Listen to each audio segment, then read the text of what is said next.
So hello everyone, welcome back to the channel. In the previous video we have discussed about the rational numbers. Okay. Now in this video we will be discussing about irrational numbers. Okay. So the definition of irrational number is very simple. Any number that is not rational is an irrational number. So as we can see, the definition is very simple. Any number that is not rational number is irrational number. So in order to check whether a number is irrational or not, we have to first check whether it is rational or not. If it is rational, then it will not be irrational, obviously. But if it is not rational, then it will certainly irrational. There is no other option. Okay. If a number is not rational, then it would be certainly an irrational number. So we can say that any number that cannot be written in the form of p by q. If any number cannot be written as p by q, where p and q are integers and q is not equal to 0, so we can say that the number is an irrational number. Okay, so let's take some example. For example, if I give you a number like root 2, is root 2 a rational number or irrational number? So we will try to look at the three condition of the rational number. If root 2 is satisfying that three condition, then it will be rational, or if it is not satisfying that three condition, then root 2 will be irrational number. So the first condition was the number should be in the form of, can be written in the form of p upon q. So we have to look whether root 2 can be written as p by q or not. We can write 1 over here just as the denominator. So we can say that root 2 by 1 is actually in the form of p by q. The second condition, both p and q must be an integer. So here we can say that we have q as 1, which is obviously an integer, but p is equal to root 2. Here we have p as root 2. So what is root 2? Is root 2 an integer? No, root 2 is not an integer, because we don't have any perfect value, a whole value for root 2. If you calculate root 2 on calculator, you will get something like 1.414 dot dot dot, something like this. Okay, which is obviously not an integer. So we can say that here p is not an integer, so root 2 by 1 is certainly not a rational number, or we can say that root 2 is an irrational number, because root 2 is not a rational number, so root 2 must be an irrational number. As we know that any number that is not rational, it must be an irrational number. Let's check some more example. What about root 25? Is root 25 a rational number or an irrational number? So in order to check a number is rational or irrational number, we have three conditions. If that number satisfies those three conditions, then it will be a rational number, otherwise it will be an irrational number. So what are those conditions? The first condition is the number should be in the form of p by q, both p and q must be integers, and q must not be equal to 0. So can we write root 25 as p by q? So your answer will be yes. Of course we can write root 25 as p by q, because root 25 we can write root 25 by 1, which is in the form of p by q. Let's take a look into the second condition. We have here q is equal to 1 and p is equal to root 25. Here the value of q is an integer, but what is the value of p here? We have p is equal to root 25. So is root 25 an integer? As we know, root 25 is equal to 5, which is an integer.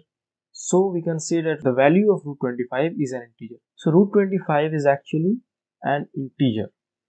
So we can say that root 25 can be written as 5, which can be written as 5 by 1, which is in the form of p by q, where p is equal to 5 and q is equal to 1, and both are integers. Then root 25 is a rational number. It is a rational number. What about under root 15?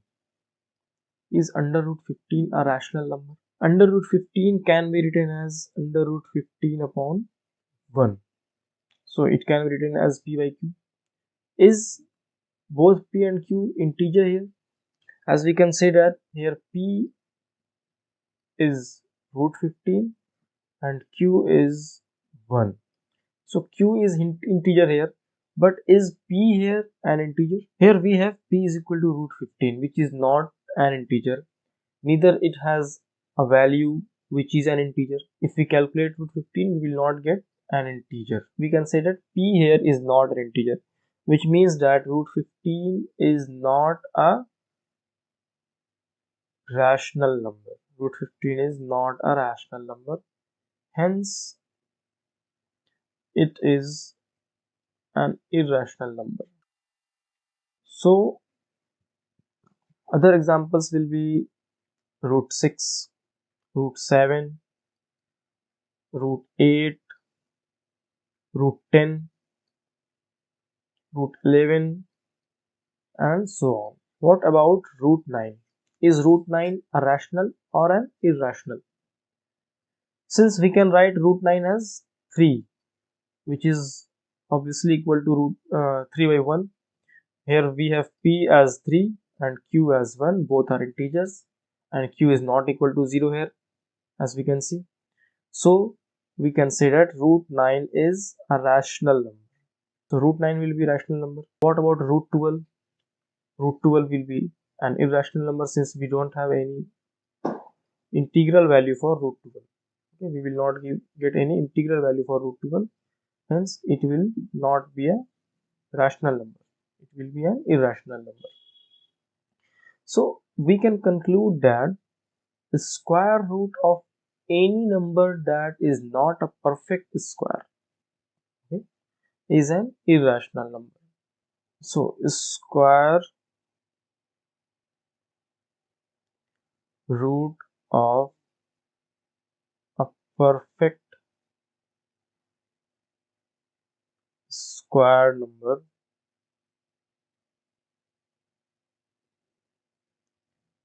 is rational.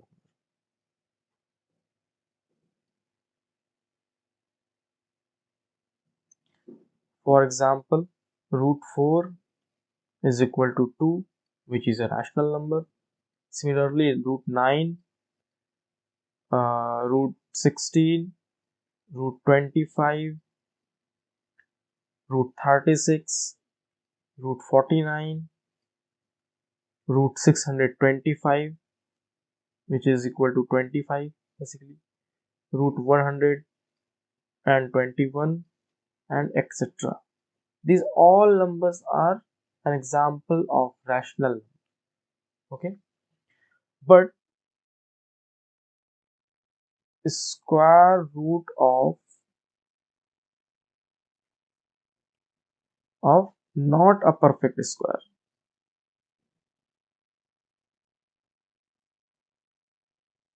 square number is irrational. So square root of not a perfect square number is irrational, okay? Not a perfect square. And square root of a perfect square number is a rational. For example, if we write root 2, here 2 is not a perfect square. We don't have an integral value for root 2. We will not get an integer here. So root 2 is an irrational number.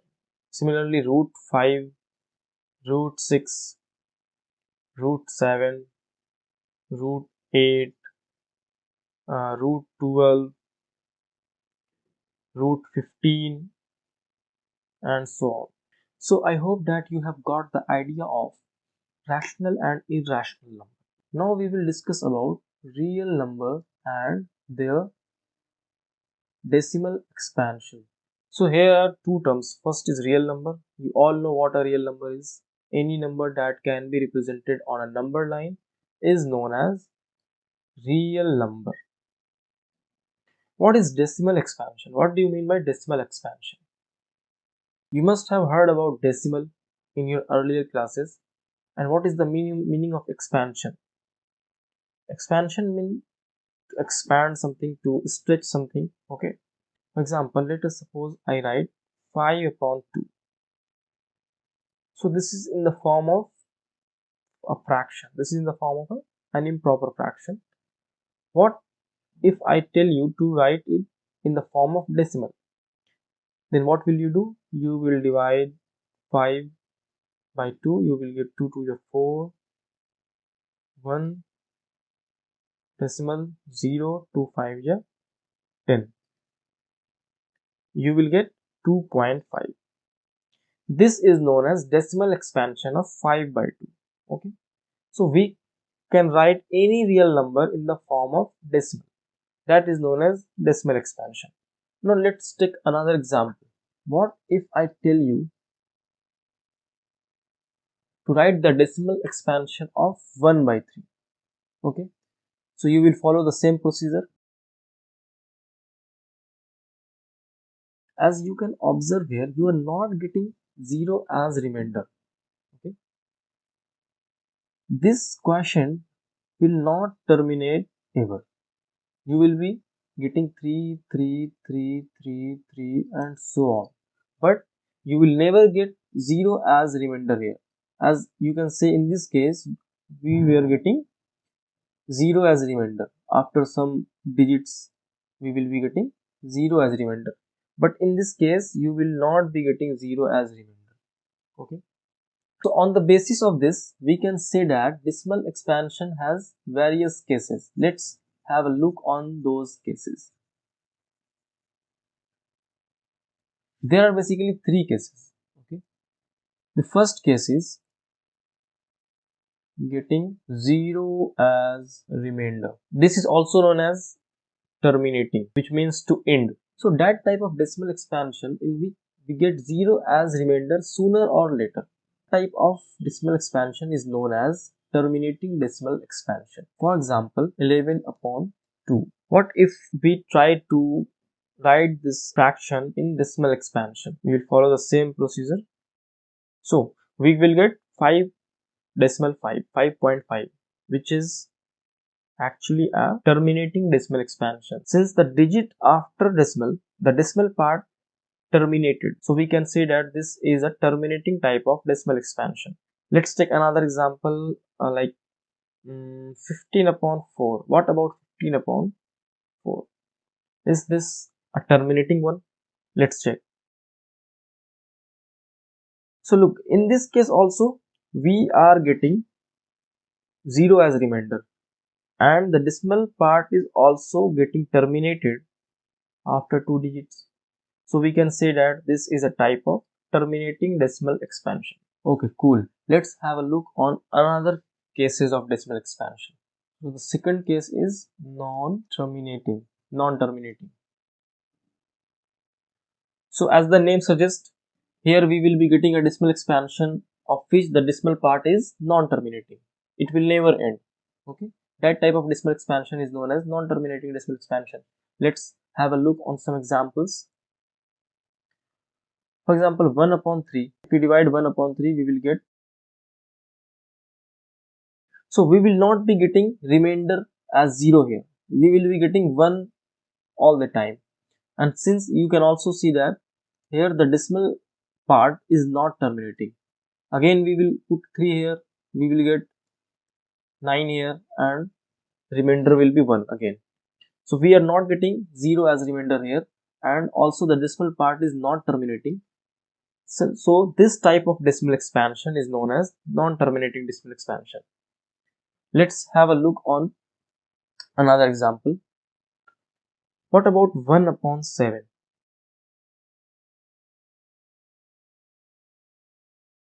Look, here we again got 1 as the remainder.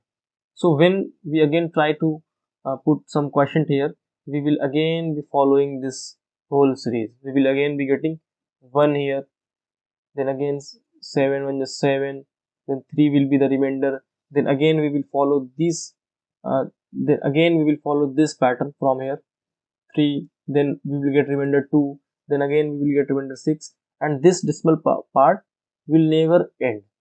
Okay, so this part 142857 will again be repeated here. 42857. Okay, then after 7 we will get 1 again, 42857, and so on. Okay, so we can say that the decimal part is not terminating here. Okay, so this is a type of non-terminating decimal expansion. Also, there is a third type of decimal expansion which comes under the category of non-terminating. For example, 0.2876719 and so on. So you will say that this and this are same. What is the difference between this type of decimal expansion and this type of decimal expansion? So there is a very minor difference. As you can see, in this decimal expansion and this decimal expansion, we have a particular pattern which is repeating. In this, we have 3 is repeating every time. We will get 3. We can write it as follows: 0.3 per bar. We put a bar here over here, which indicates that 3 is being repeated every time. Okay. Similarly, in this decimal expansion, as you can see that this 142857 is being repeated every time. Okay, this set of number 142857 is being repeated every time, so we can write it as follows: 0.142857 and a bar over it. This bar indicates that this collection of number 142857 is being repeated every time. After 7, we will be getting 1 here, then 4, then 2, 8, 5, 7, then again 1, and so on. So this, in this type of decimal expansion, non-terminating decimal expansion, same digits are repeating. Okay, there's a pattern that is being repeated here. Similarly, in this decimal expansion, as you can see, the 3 is being repeated every time.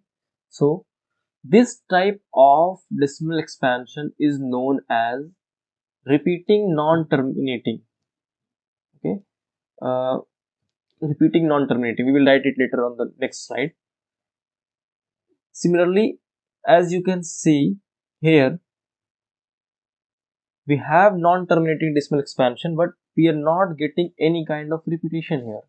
So this type of decimal expansion is known as non-repeating non-terminating. Okay, let's write it down. We have two types of non-terminating. One is repeating, or we can say recurring,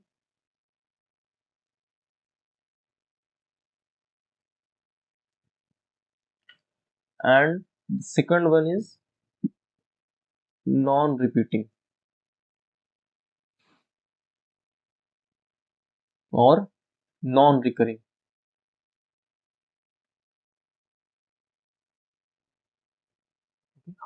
So we have repeating non-terminating and non-repeating non-terminating.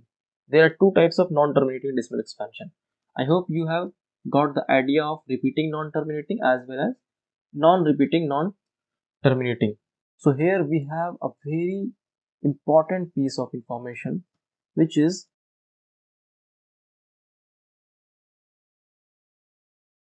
all terminating and repeating, or say recurring non-terminating decimal expansion are rational numbers, which means that if I write, for example, 0.4, it is a rational number. Okay, as we it's obvious that we can write 0.4 by 4 by 10. It's obvious that it will be a rational number. But what about 0.44444 and so on? Here 4 is being repeated every time, so you cannot just simply write it in the form of p by q here, because you don't know how many digits are after decimal here. Okay, so this type of decimal expansion is also a rational. It is very important to note down that repeating non-terminating decimal are also a rational number. So apart from terminating decimal expansion, we have repeating non-terminating, also a type of rational. The second point is all non-repeating, non-terminating decimal expansion are irrational numbers. So here we have all non-repeating as well as non-terminating, those decimal expansion which are non-repeating and non-terminating both, okay, they will be considered as irrational numbers. Okay. For example, if we have, let's have a look on this number, for example 0. This decimal expansion is non-terminating as well as non-repeating. You will not be able to find a kind of repetition here, okay. So this type of non-repeating and non-terminating decimal expansion is basically an example of irrational number.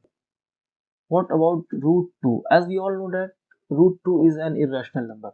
What if we try to expand root 2 in the form of decimal expansion? So if you try to expand root 2 in the form of decimal expansion, you will get, so as you can see here, we have the value of root 2 as 1.4142135623 and so on.